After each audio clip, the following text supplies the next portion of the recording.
estar no meu estado aqui agora. Tava lá embaixo, curtindo do sucesso da Bahia, do mais velho até agora o mais recente. Minha querida, você deu um show.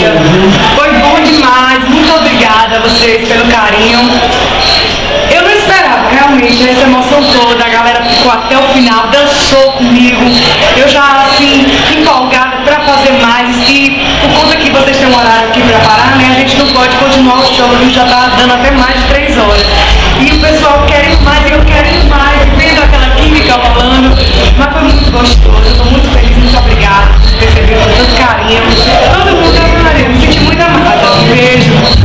Rafaela, querida, outra coisa que nós temos costumes de fazer é, na coluna Buchicho tem os eleitos do carnaval. Eu sei que você é uma forma, você já está quase eleita como a cantora mais bonita do carnaval, mas não resta dúvida, você vai ter que pedir o seu voto aqui a todos os eleitores. Podem vir muito, que eu preparei muito pra estar bem nesse carnaval e agora sabendo dessa campanha, que todo mundo pode, que eu quero ganhar, quem sabe aí, é a mais bonita, com certeza, tem um mérito bom, né? Eu vou gostar, Câmera, dê uma fachadinha aí pra eu mostrar aqui.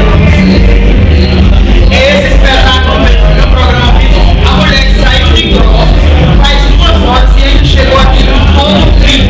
E ontem a gente não foi em Jaguaruana e tocamos também em Iracema.